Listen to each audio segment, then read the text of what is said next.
तो यहाँ पे मेरे पास बॉटनी का हैंड आउट है जो कि मेरे फर्स्ट सेमेस्टर का था। इसके थ्रू मैं आपको समझाऊंगी कि पूरा सिस्टम क्या है और आपको बुक्स कैसे पता चलेंगी। तो यहाँ पे हम जब नीचे आते हैं तो आपको यहाँ पे यूनिट वाइज आपको बॉक्सेस मिलेंगे।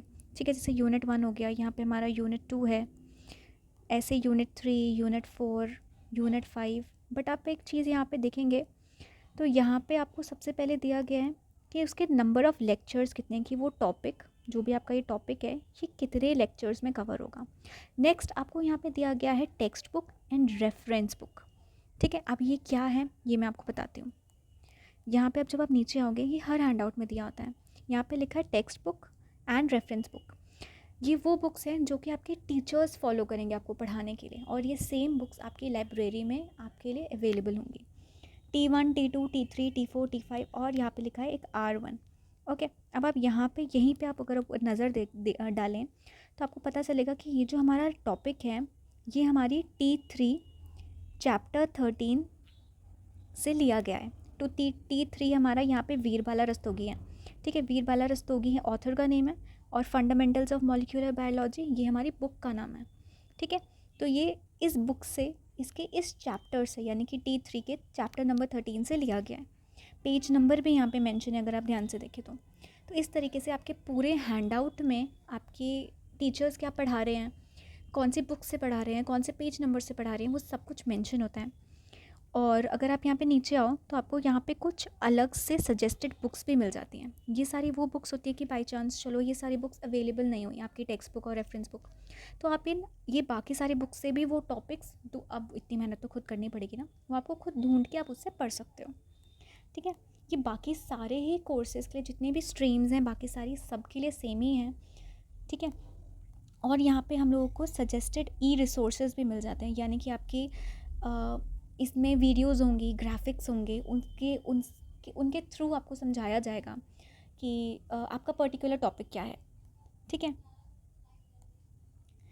और यहाँ पे लास्ट में आपको शेड्यूल दे दिया जाता है आपके एग्जामिनेशन का कि होम असाइनमेंट, पीरियोडिकल 2, और लास्ट में हमारा सेमेस्टर एग्ज़ाम कि ये कब कब होगा। यहाँ पे मार्क्स गिवन है और उनकी डेट्स गिवन है। अब ये बिल्कुल होम असाइनमेंट और पीरियोडिकल का एक बिल्कुल ही अलग ही सिस्टम है, ये तो एक अलग ही वीडियो में कवर हो सकता है। तो फ़िलहाल मेरा आपको मेन मोटिव था आपको हैंड आउट समझाना। तो ये आपको हर सब्जेक्ट के लिए अलग हैंड आउट मिलेगा, PDF फॉर्म में ही देते हैं आजकल टीचर्स, कोई भी हार्ड कॉपी नहीं देता है, सब लोग सॉफ्ट कॉपी देते हैं। तो आपको क्या करना है, आप उसको अगर आप प्रिंट करवा लो तो वो ज़्यादा अच्छा रहता है। तो अब आपको समझ में आ गया होगा कि हमें कोई भी नई बुक्स नहीं लेके जानी होती हैं, ना ही ख़रीदनी होती हैं। आपको सारी ही बुक्स लाइब्रेरी से मिल जाती हैं। हमारे पास मोस्ट ऑफ़ द डिपार्टमेंट्स के पास उनकी खुद की लाइब्रेरी है, और अगर लाइब्रेरी नहीं है जिन जिन डिपार्टमेंट्स में, तो वहाँ पे हमारे पास एक सेंट्रल लाइब्रेरी है जहाँ पे सारे कोर्सेज़ की बुक्स मिलती हैं। यानी कि जिनके पास लाइब्रेरी है उनकी बुक्स भी हमें सेंट्रल लाइब्रेरी में मिल जाती है। बट वहाँ पे ढूंढना थोड़ा सा टफ़ हो जाता है, बिकॉज़ बुक्स की कंडीशन थोड़ी सी पुरानी वाली है, तो थोड़ा हो सकता है आपको डिफ़िकल्टी ढूंढने में। Otherwise it's very easy. बाकी आपको अगर कुछ लेके जाना है तो आपको एक रजिस्टर लेके जाना है। हम क्या करते थे, हम 2 रजिस्टर बनाते थे। ये मैं लाइफ साइंस वाले ग्रुप के लिए बता रही हूँ। हम आगे से एक सब्जेक्ट शुरू करते थे और सेम रजिस्टर के पीछे से दूसरा सब्जेक्ट लिखना शुरू कर देते थे। जैसे आगे से हमने केमिस्ट्री शुरू की तो पीछे से हमने बॉटनी शुरू कर दी लिखना। तो इससे क्या होता था, हमारे पास रजिस्टर्स के नंबर कम होते थे, ताकि बैग भी भारी नहीं होता था लेके जाने में, और ईजी भी रहता था नोट्स ढूंढने में, खोती भी नहीं थी बहुत सारी कॉपीज़। ठीक है, तो बस इतना ही है। पेन रखें, नोटबुक्स रखें, रजिस्टर्स रखें, वो सब वहीं से मिल जाएगा आपको। और बस हैप्पी रहें, बाय।